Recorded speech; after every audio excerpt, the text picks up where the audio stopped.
talk about the politics.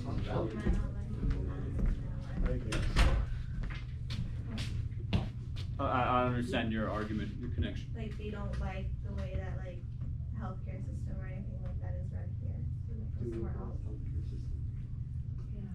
Perhaps, maybe for healthcare reasons, I don't know. Any other reasons? Why do you think people have less kids here in North America? Yes, that's safe. Well, actually, mine just said because we have such a big land that like maybe if it was a smaller land, you know, you could just hop onto a different country in like a 10-minute drive instead of like an hour and 50. So you I don't dude, think you can drive. I don't know. Why do you think people are having less kids? This guy's been loading this answer up. Let's hear it. Well, I mean, Religion. That's the opposite. I mean, like being being a homosexual has become very popular. Bro, I don't think it's dramatically affecting the birth rate. Some of the reasons that are well researched. So if you live in like a developing country, having children is like an asset, right? Because then you have more sources of income, more sources of labor. Okay. So think back like 200 years ago, even in Canada, North America, and Europe, people were probably having like 4 to 10 kids in a household, right? Particularly if you're working the land, you know, you have 4 to 10 little free labor machines, right? Okay. Once countries get wealthier, you know, that need for children as like a source of labor diminishes, right? It goes down. Additionally, as modern technology, so how many of you have had to like work the land and grow food? No, there's no way. What did you do? Just like work some fields, ground for a year, and, you know. You helped out your grandma for a year? I have a What were you garden in doing? my backyard. You were digging? Okay. We grow most of our root veg at home. Okay, so some of you might have like a garden at home. Maybe your grandma has something else, not quite a garden at home. Does she sell this food to other people? Okay. Okay, so none of us have had to really work the land like people 200 years ago. Okay, let's just create a distinction, right? And the reason for that is because we have technology that makes that work easier. Okay, so now all of a sudden, instead of having like 4 to 10 children so you can work the land, you know, you just have a tractor. The tractor can do the same work that maybe 20 people can do. Okay, so advances in technology, wealthier countries, let's say survival needs for children go down as well. And it's very well noted that as countries get wealthier and more industrialized, they tend to have less children. Some people think that's good, some people think it's bad, right? Part of the problem with that is that if you have an aging population and not enough replenishment, you know, you're going to run into issues with how our systems are set up, right? So for example, how do we take care of old people right now? Nursing homes, perhaps. What does the government do? normally get like a couple $100. What do we call that? Pension, right? Old age plan, pension plans, right? And the way the system generally works is that more people get born, they work, they feed into the system, right? And so if you have more old people and not enough young people, some of those systems aren't going to work, right? Similarly, you know, if there's dramatically less younger populations or working populations, you might have less people running nursing homes, right? Like, I don't think we're anywhere near the point where we'll have robots running a nursing home anytime soon. Thank God. Almost there. Yeah, have you not seen Boston Pizza with their computer waitresses? No, but I saw that at it's an Asian restaurant, it's all you can eat, and this robot comes up to you with your dishes. I'm a little nervous that they can drop it. You never know, right? Calgary. Yeah, so a lot of it's related to wealth and then technology, right? So for example, now, like having a child isn't necessarily a matter of survival or getting the work done on the farm. It's more so just, you know, people do it because they want to, right? Or sometimes because, you know, accidents also happen, but there are no accidents, kids. Okay. Again, another little graph on the world's largest cities. So all of these, well, top 3 are in Asia, and then the other 2 are in Central and South America, or I guess Mexico is kind of North America. Isn't Tokyo like hella overpopulated? It is. Right? Cause like it's Isn't it tiny and yeah, it's like tiny. a lot of people. Tokyo is pretty insane. Like Japan is actually insane. So they'll have a building, and on multiple levels they have different businesses. Yeah.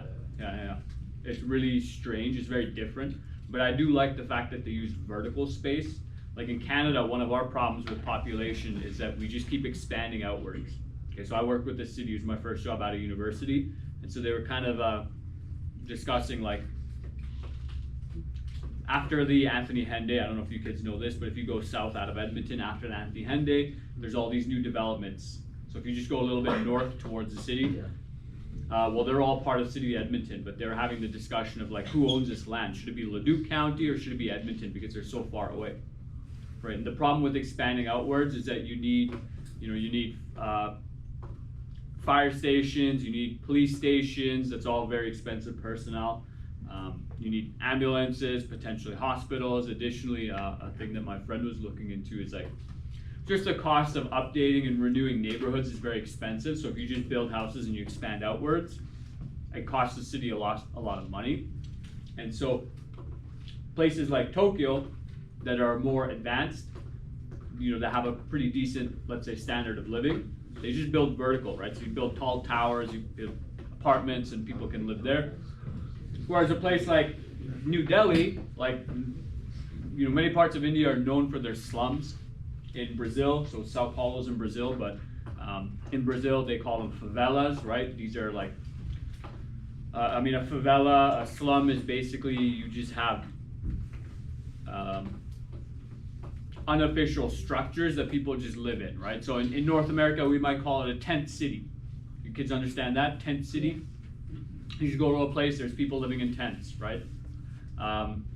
In Rio, there's a very famous favela, and people just live in like metal shacks, right? And any of you kids seen I think it's Fast and Furious 5? They're in Brazil. None of you? Okay, right, they're in Brazil, they're running around on rooftops, and Vin Diesel is a pretty big boy, and he crashes through a couple of these like fake metal roofs, right? So like in places with high standard of living, high quality of life, you know, you can deal with massive amounts of population because you'll just build a proper building. People can just live vertically, right, on top of one another. But when a country doesn't have the same resources, a lot of those people might live in, you know, substandard conditions, right? Like I imagine nobody here would want to live in a tent. Definitely not in winter, right? Or at all. Okay. Unless it's the weekend and we're going camping. And even then. Right. Okay.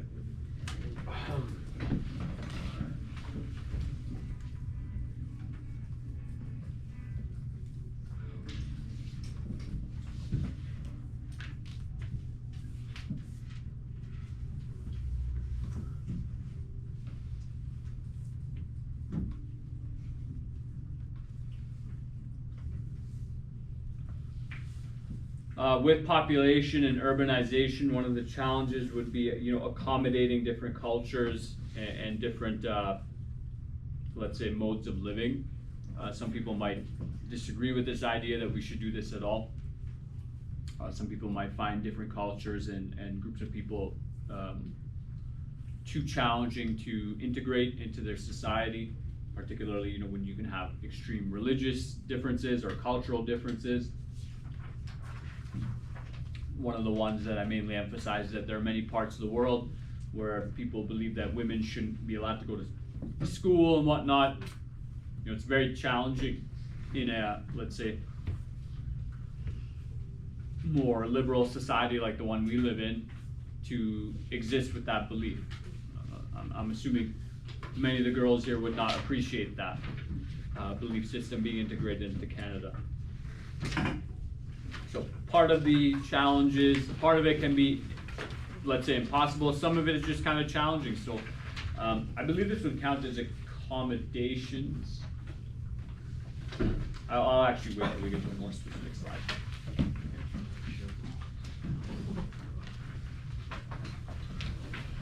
Some people might argue that integration is just another form of assimilation. So integration is there a key word here?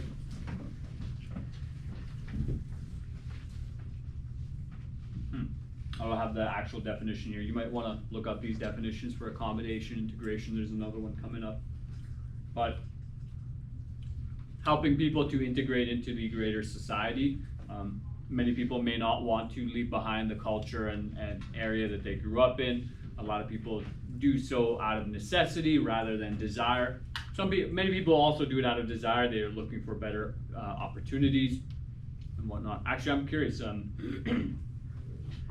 There's a lot of Filipino students in this classroom. Do your parents ever express the desire to go back and live in the Philippines? Yes. Yes, very common. You as well?